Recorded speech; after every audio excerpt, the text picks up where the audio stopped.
Hello everyone, and welcome back to Super Lorcana World, your one-stop shop for everything Lorcana. I have an exciting new deck for you today to show off that's been doing really well in testing for me. And I have yet to do a Ruby deck on this channel. But this is Ruby Emerald Evasive Aggro. That's what this deck is.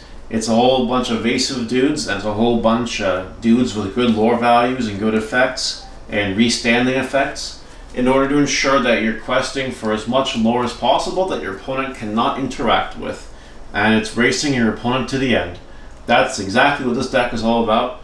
And I hope you guys enjoy this deck profile because it's really cool. I really enjoy it a lot, actually.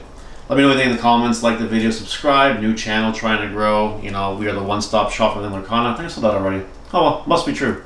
And if you want this beautiful luxury mat that you see here, you know, this beautiful luxury mat, just go ahead and click the link in the description and you can grab one of these. Coupon code MGW10 at checkout gets you a bit of a discount.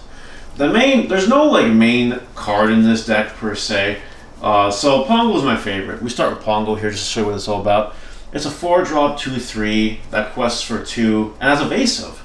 So, you know, things that don't have evasive can't interact with it. So it's like the cheapest, best evasive card, tied with another card that we'll get to when we get to it in the Emerald color scheme. But it's evasive, it's great, you love to see it.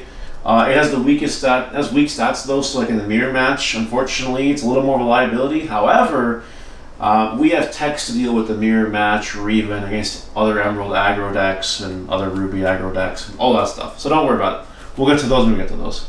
But yeah. Just so you guys know what the deck is all about, Pongo's a big example of that. And now we'll start with our curve in Ruby cards. We play 2 Sergeant Tibbs, so 1 2/2 for 1.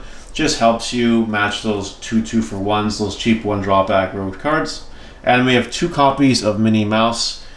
Slightly different stats, basically the same thing though. Helps you deal with, you know, certain 1-drops like Lilo without taking too much damage, stuff like that.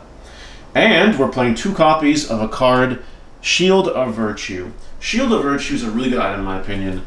It's a 1-drop, can't use this for ink, but you're never ever going to put this card as ink. And you pay 3 power and tap it to write a chosen character they can't quest for turn. That's okay. Newsflash, we play cards like Cusco that are really freaking good. A ward that quests for 3 is pretty crazy. Now imagine if you quest it and then you can just ready it again. That's really good, because then they can't just blow it up with card effects. They have to use board-wide spread removal, like Be Prepared or multiple Grab Your Swords, things like that. So Shield of Virtue, really good in the mirror match as well, really good against certain threats, and yeah, really good card. 2 of, recommend it. On that tune, we also play 4 copies of LeFou, starting off with our 2-drops. When you play it, ready a character, same thing, pretty good. Also, can be used as ink. 2/2 for 1, not too bad. And we play 4 copies of Gaston. Gaston is here particularly for cards like Cusco, because Cusco is so powerful as a 2/4, but Gaston is a 4/2.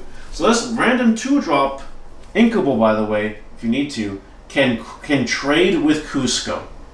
And that's really powerful, because Cusco is a really powerful card. Like, the value is so good because their 5-drop just gets slaughtered by this 2-drop. And that's super important. So it is there for the mirror match, it's there for other Emerald aggro decks. Gaston is a 4 in my opinion.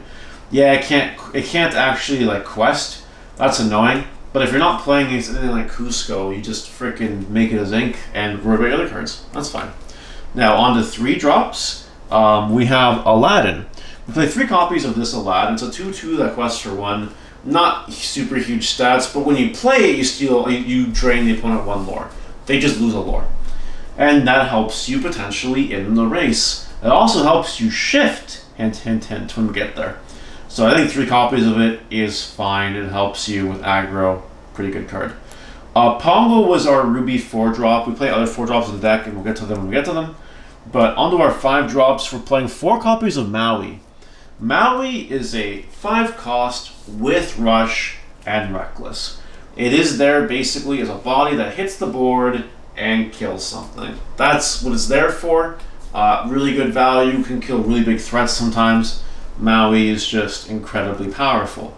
And that's what he's there for. He's just being used as an incredibly powerful surprise beat stick. Effectively a removal card. And sometimes it removes 2 cards. If you combo it with things like LeFou and the Shield of Virtue. So Maui, very valuable card, really great rare in my opinion, just goes well in this deck, and really, really good against the mirror match. We are also playing more 5-drops. We're playing 4 copies of Goofy. Goofy is a 5-drop 3/4 evasive that quests for 2. Great value for an evasive body. You'll love to see it. On the 6 drops, we're playing 4 copies of Tigger, a 4/4 that quests for 2. That's evasive. You guys see a theme yet? We're just basically throwing in all our evasive cards, and that's okay. And the final Ruby card, 2 copies of Aladdin Heroic Outlaw. You can pay 7 or you can shift for 5, which is honestly the better play. And then during your turn, when a character banishes another character through challenge, you gain 2 lore and each opponent loses 2 lore. So pretty cool against multiplayer for sure, but it also just fantastic because you're just gaining lore for attacking and stealing their lore. You're outpacing in the aggro. Now, I've seen a few Emerald aggro lists, and they don't actually play this big Aladdin. I don't understand why, because if you like shift an Aladdin or whatever, and they leave something suspended, exerted, you would run over it, and then you win the game. Like, it's so valuable in the mirror match, and so valuable against other aggro decks.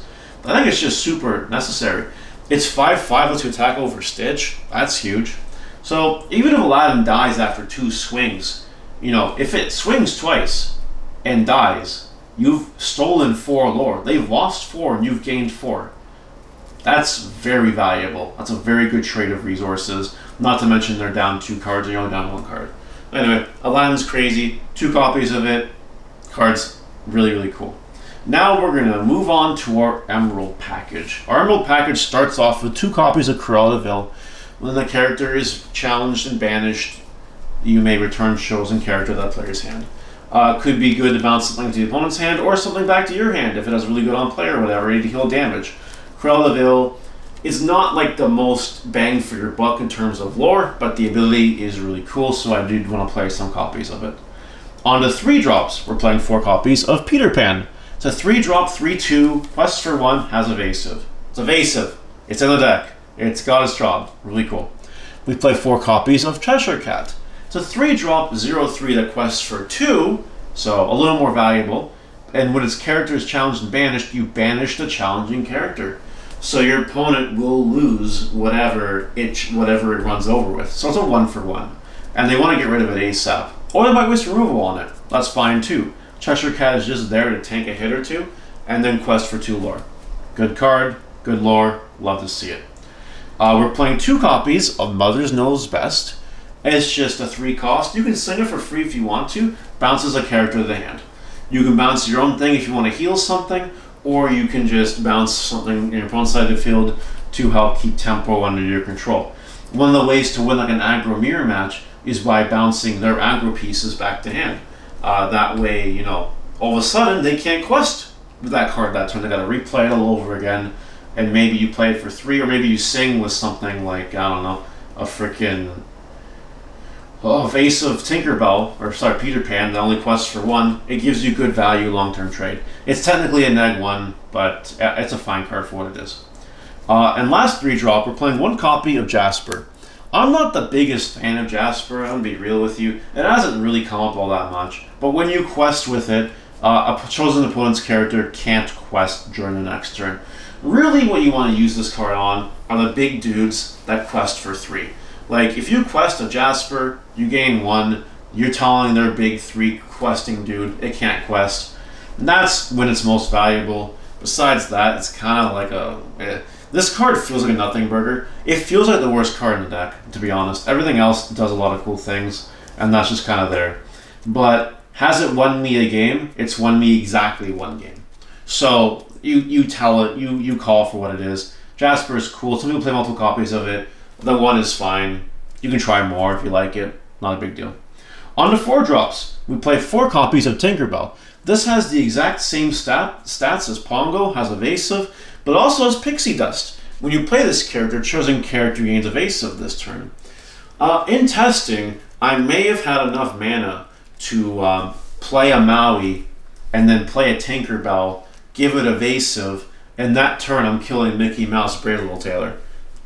You know, that's pretty cool, I'm not gonna lie. It's really cool because it gives it evasive. That part doesn't really come up too often, but allows your dudes to attack their dudes if they have evasive and you don't. Like with Maui.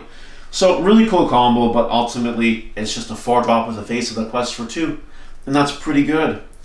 Now, that's actually the last evasive card in the deck. We play a few more cards. We play 3 copies of Hans.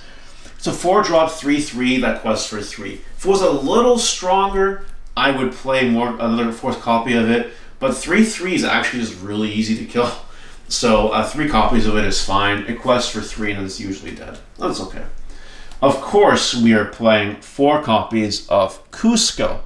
Cusco has Ward. It's a 5-drop 2/4 that quests for 3, and the character that banishes it by challenge is also banished. It's the same as Cheshire Cat on a much scarier body. Cusco is a fantastic Emerald card with really good value, with Ward. There's no way we aren't playing 4 copies of it. And the last 2 cards in the deck go to 2 copies of John Silver. John Silver, when you play it or quest with it, you give an opposing character Reckless, which means it cannot quest and must attack. Again, really good against things that quest for a lot, like Hans or whatever. It's forcing them to attack instead of questing, and that can be super valuable. Really good against things that want to quest, like Maurice. So all in all, card's really good. And that is it for this evasive Emerald, Aggro, Ruby deck. Something I want to bring up real quick before the deck profile ends.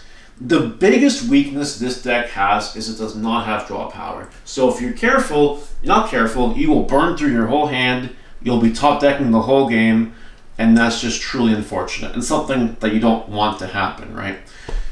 You have to play very carefully. Yes, it's an aggro deck, and if you have full curve, if you have 1-drop, 2-drop, 3-drop, 4-drop, 5-drop, all up to 6-drop, you go for it, and you win the game, and you call it a day. But if you don't have it, you need to be really conservative with your resources, make proper trades, and make sure you're getting the most value out of the cards you quest. So it's not a herp derp aggro deck like exists in some games. It's actually a little more meticulous, because resource management is very, very important, and you need to keep that in mind as you go. But that is it for this deck profile. I hope you guys enjoyed it. Let me know what you think in the comment section below. I will see you guys later. Goodbye!